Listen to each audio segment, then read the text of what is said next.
नमस्कार मंडळी मित्रांनो, गुड मॉर्निंग. तर निघालो आहे. नवीन गाडी पंक्चर झाली आणि चाललो आहे नाही का आणायला. बघू आता.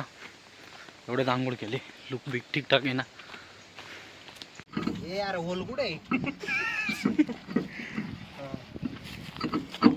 पंक्चर वगैरे काढून गाडीचा टायर परत लावला आणि सुशील दादा आणि नवीन दादा टाईट करत होते नट स्क्रू.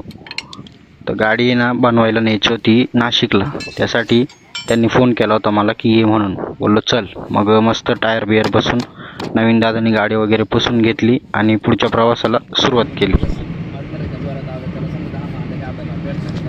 आणि मित्रांनो, हा आपला ना एक नंबर ड्रायव्हर आहे. कुठं पण निघू द्या, ड्रायव्हिंग हाच करणार भाई. साऊंड आणला होता ना रे.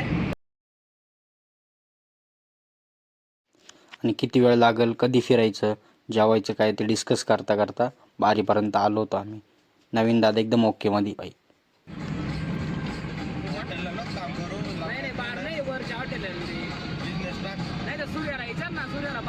गाण्या वगैरे ऐकत डिस्कस करत करत आम्ही पोहोचलो घोटीच्या पेट्रोल पंपावरती. त्या पंपावरती जाऊन सुशील दादाने पे वगैरे करून गाडी पुढे घे, पेट्रोल टाकायचं आपल्याला.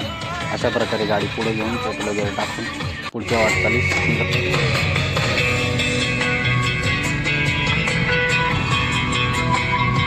तर नवीन दादा बोलत होता की सुशील, गाडीची स्टेअरिंग आहे ना लेफ्ट साईडला जास्त ओढ राहिली, पहिले हे बनवायला लागला आपल्याला.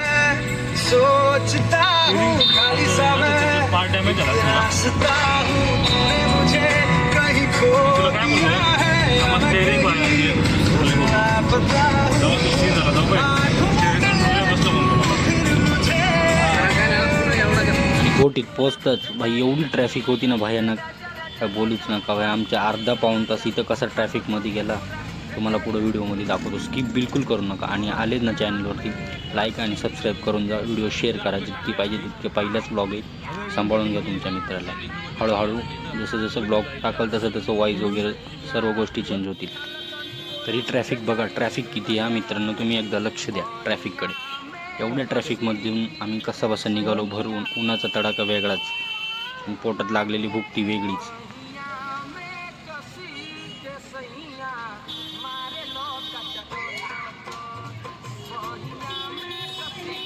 ट्रॅफिकमधून निघताच आम्ही ना नाश्ता पार्सल घेतला होता. नवीन दादा गाडीतच बोलतो गाडीतच खायचे. सुशील पण खात होतं, सोबत चटणी वगैरे होती त्याच्या. केळं वगैरे घेऊन संत्रे बिंत्रे. नवीन दादाला संत्रे दिले, तो गाडीत चालवतच होता. मस्त संत्रे वगैरे, रसवीस एक नंबर टेस्ट आहे बोलतो. बोलतो चला पळव गाडी आता, हायवेला पोहोचू.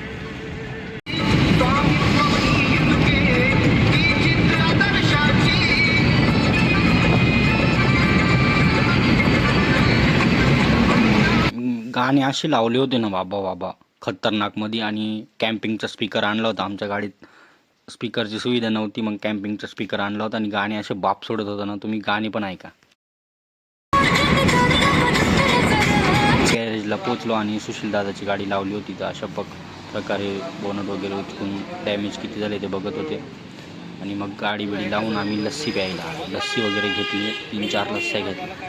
नवीन दादाला बोललो टेस्ट करून वगैरे कशी लागते लस्सी. तर तो बोलतो हा भाई लगेच करतो मी, नाही का, एकच मिनिट. भाई त्यांनी टेस्ट केली, तो बोलतो हा हा हा. टेस्ट कशी आहे?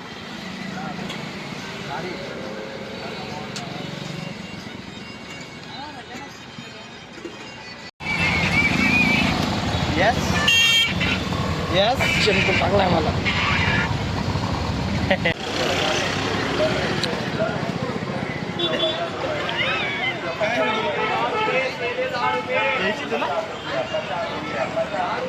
कितना?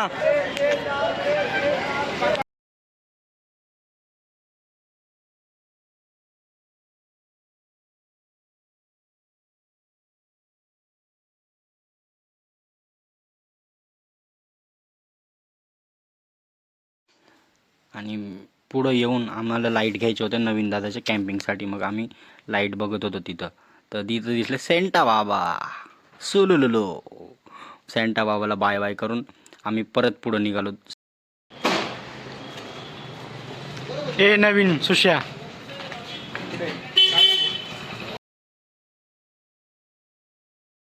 तो दुकानवाला बोलतो गोल्ड टाऊनमध्ये जाऊन बघा. मग गोल्ड टाऊनमध्ये आलो लाईट बघण्यासाठी. आणि आम्ही लाईट घेतली तर पिशवी भरली होती आमची पूर्ण, अक्षरशः जड झाली होती. नवीन दादाला बोललो तू सांभाळ. मग लाईट वगैरे घेऊन आम्ही पुढं निघालो. आम्हाला लागली होती भूक अतिशय जोराची, तर आणि मग पुढं निघून आम्हाला आठवलं की पैसे द्यायचेत. लाईट घेतली आपण गोल्डाऊनमधून. मग त्याच्या दुकानामध्ये आलो परत सेंटा बाबाच्या इथं. तर सेंटा बाबाच्या इथं आम्ही त्याला कंदील वगैरे अजून 1-2 कंदील घेतले आणि पैसे वगैरे पे करून कंदील घेतला होता. आणि आम्हाला जायचं होतं, भूक लागली होती, जायचं होतं जास्त. बोललो ऑर्डर वगैरे देता. हा लागला स्नॅप टाकायला कंदीलचा. मग मी ऑर्डर दिली पटकन, जेवण बिवण खाल्लं आणि एवढं खाल्लं होतं ना जेवण, आम्हाला परत घरी जायचं होतं. मग जाम दाबल्यानंतर आम्ही रिक्षात बसलो. तर वाई जायचलो. आणि तुम्ही ना आता पुढं बघा काय घडते आमच्यासोबत नाही का, आणि काय बोलतोय मी, लक्ष द्या. नाही तुझी आधी फुल राट्टा लावलाय आणि आता ना हाल होणं होय. हे सांडबे वाजवलं 2 सांडेत आपले कुंभ घरात ना हात आवडले भाई. नुसतं राट्टा नाही का, नुसती खात बसत यात भाई. पाणी पे ना पाणी. अरे गुचकी लागले काय रसा पितोय. अरे काय ही पद्धत आहे. यो रसा पित होता. आणि पिशवीनंतर यांनी पिशवी माझ्याकडे दिली. ती पिशवी एवढी जड होती ना, खाल्लं पण एवढं होतं. रिक्षाने द्वारकेला सोडलं. आम्ही चाललो होतो हायवेला. बस वगैरे कुठली पण गाडी असो ती पकडायची होती. तर ती पिशवी घेऊन मला अक्षरशः चालता येईना, एवढी जड होती. नंतर गाडी भेटली आम्हाला. गाडीत बसलो आम्ही एका ट्रकमध्ये.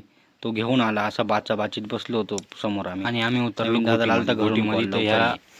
तर बाचाबाची कपडे घ्यायचे होते. याचे कपडे घेण्यासाठी उतरलो होतो आम्ही. दुकान बंद होतं. मग आम्ही त्याला कॉल केला. तो बोलतो गल्लीमध्ये ये खाली. मग खाली गल्लीत आलो. कपडे वगैरे घेतले त्याचे आणि रस्त्याने निघालो तो घराच्या दिशेने. हा बघा कसं करतोय. हे असेच करत राहते, कुठं पण नेलं आणि हे असेच करत राहते. त्यामुळे मी यांना घेऊन जातो.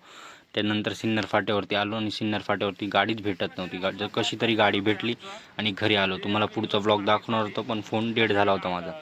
त्यामुळं आत्तासाठी एवढंच. धन्यवाद ब्लॉग बघितल्याबद्दल. आणि लाईक शेअर कमेंट नक्की करा. ब्लॉग आवडला असेल तर सबस्क्राईब पण करून ठेवा. नवीन ब्लॉग लवकरच येतोय. नवीन भाऊ तू काय सांगू शकतो आपल्या ब्लॉगमध्ये?